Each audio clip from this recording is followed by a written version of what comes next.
Capital Views is sponsored by North Rim Bank, Alaska Oil and Gas Association, ConocoPhillips, and Linden.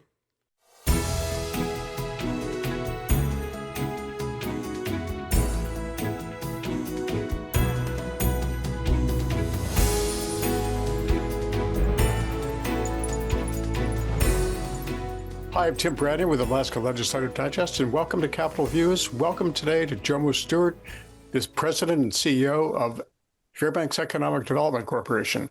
So, Jomo, your mission is developing the economy of Fairbanks with a broad look at interior Alaska. And I have to ask you, how are things going this year?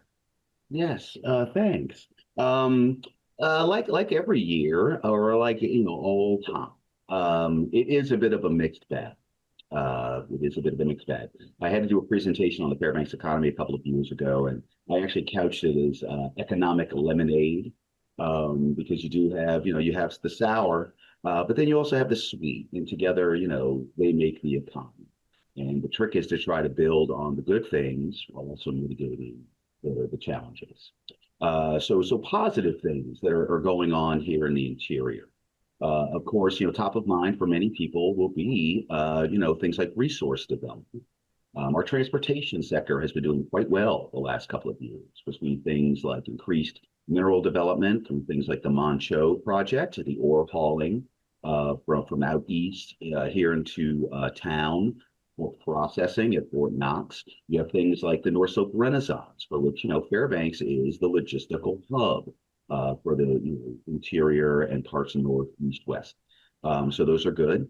The increased focus on Arctic security that consisting or staying, that persists, has led to increased mission sets, personnel, construction at our interior military installations. So that has been very helpful for the economy. Then there's some really, and for the statewide economy as well. Then you have things like, very parochial. You have things like the Polaris building demo. The fact that right here in the heart of town, you had a structure that was essentially unusable for 20 years, taking up half of a city block.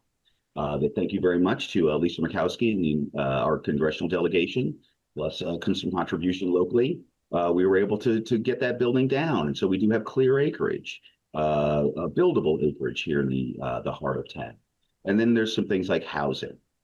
Now, of course, we have our challenges. Now, I say this in a number of my presentations. We have a number of challenges here in Fairbanks that they are challenges, but we benefit as an economy for the fact that pretty much there are few localities in the entire United States, let alone Alaska, that aren't facing these challenges.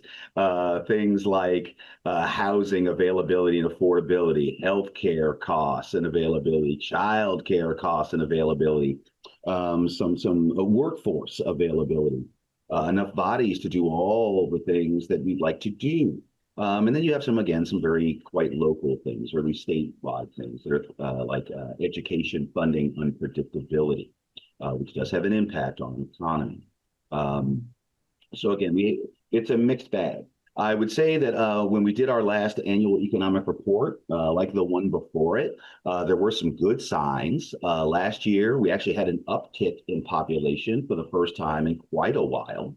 And we also found that, yes, inflation was a challenge that is across the country and across the state, but that wages had actually appreciated a bit faster than the rate of inflation. So at least people's ability to still get by in the economy was improving faster than the burden. So that's a little snapshot. But again, I would like to say, again, a mixed bag, but with some good things that we could build upon to strengthen our economy. Jomo, you mentioned the Polaris building coming down. Those of us who visited Fairbanks remember that for years, just in the middle of the city.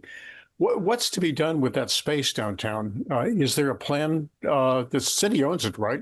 Is there a plan for commercial development that would open up downtown Fairbanks? Sure. That's actually an ongoing debate. The last administration had a plan. And I would say that this administration has a plan too. Meaning the city administration. Correct. But it's showing perhaps a bit additional patience. We have clear acreage. What everyone agrees on is that we don't need another parking lot downtown. And that everybody agreed that what we didn't want was to people to start to get habituated to using this clear acreage as a parking lot. Because when it comes to redevelopment, that can be just one more constituency kind of arguing against it. They've gotten used to having that really convenient parking space. So what is in the offing, what is actually already occurring is attempts to and work to activate the space while we wait for that larger commercial development to occur.